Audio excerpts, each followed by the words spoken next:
Success is largely based on what you know. Everything you know informs the choices you make. And those choices are either getting you closer to what you want or increasing the distance between you and your ultimate goals in life. Many people want to learn better and faster, retain more information, and be able to apply that knowledge at the right time. But the reality is that we forget a lot of what we learn. Human forgetting follows a pattern.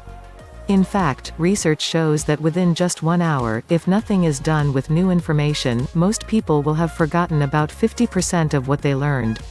After 24 hours, this amount increases to 70%, and if a week passes without that information being used, up to 90% of it could be lost. To improve knowledge acquisition and retention, new information must be consolidated and securely stored in long-term memory. According to Elizabeth Bjork, Ph.D., a professor of cognitive psychology at UCLA who worked on a theory of forgetting along with Peter Wozniak, a Polish researcher best known for his work on SuperMemo, a learning system based on spaced repetition, long-term memory can be characterized by two components: retrieval strength and storage strength. Retrieval strength measures how likely you are to recall something right now, or how close it is to the surface of your mind. Storage strength measures how deeply the memory is rooted. Research shows that within just 1 hour, if nothing is done with new information, most people will have forgotten about 50% of what they learned. If we want our learning to stick, we have to do more than just aim to read a book every week or passively listen to an audiobook or podcast. Instead, reread chapters you didn't comprehend the first time, write down or practice what you learned the previous week before continuing to the next chapter or lesson, or take notes, if that works for you. If you are struggling to remember, refer to the information. By forcing yourself to remember past information, you're cementing the new knowledge in your mind. Research indicates that when a memory is first recorded in the brain, specifically in the hippocampus, it's still fragile and easily forgotten.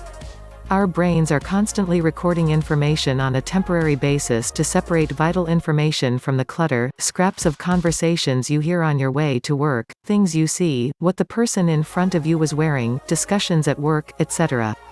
The brain dumps everything that doesn't come up again in the recent future as soon as possible to make way for new information.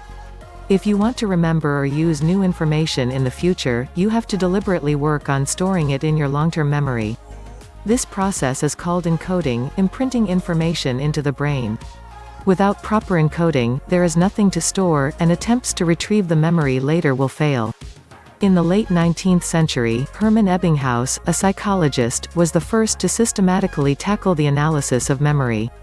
His forgetting curve, which explains the decline of memory retention in time, contributed to the field of memory science by recording how the brain stores information. Ebbinghaus once said, with any considerable number of repetitions, a suitable distribution of them over a space of time is decidedly more advantageous than the massing of them at a single time. In a University of Waterloo report that looks at how we forget, the authors argue that when you deliberately remember something you've learned or seen not long ago, you send a big signal to your brain to hold onto that information. They explain, when the same thing is repeated, your brain says, "Oh, there it is again, I better keep that." When you are exposed to the same information repeatedly, it takes less and less time to activate the information in your long-term memory, and it becomes easier for you to retrieve the information when you need it. Most lifelong learning will inevitably involve some reading and listening, but by using a variety of techniques to commit new knowledge to memory, you will cement new information quicker and better. Spaced repetition. One method is spaced repetition, repeating intake of what you are trying to retain over a period of time.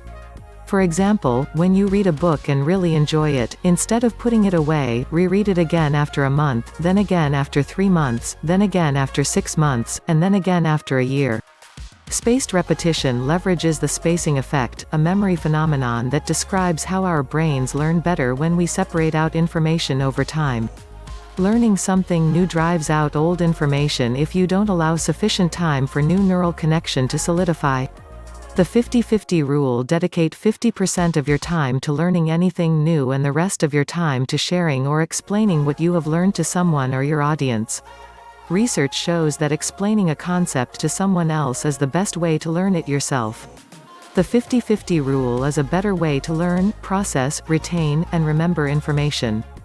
For example, instead of completing a book, aim to read half, and try recalling, sharing, or writing down the key ideas you have learned before proceeding.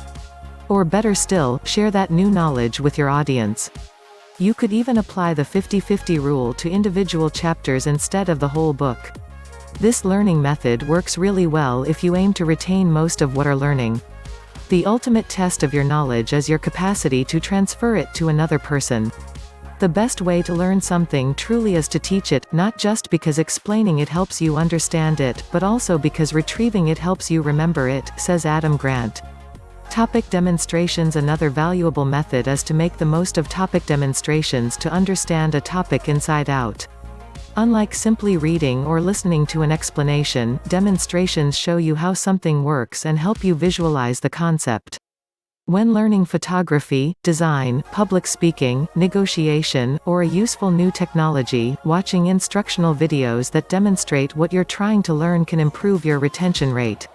Sleep. Finally, use sleep as a powerful aid between learning sessions. Sleep after learning is a critical part of the memory creation process, and sleep before learning strengthens your capacity. Evidence shows that short naps help reinforce learned material. The authors explain, we suggest that the mere onset of sleep may initiate active processes of consolidation which, once triggered, remain effective even if sleep is terminated shortly after. The results show that even a period of sleep is enough to help you remember what you've learned. Longer naps, 60+ minutes, are also great for storing new information into our permanent memory. A good night's sleep is even better for memory recall and clear thinking. The more the mind is used, the more robust memory can become. Taking control of information storage will not only help you retain new bits of information but also reinforce and refine the knowledge you already have.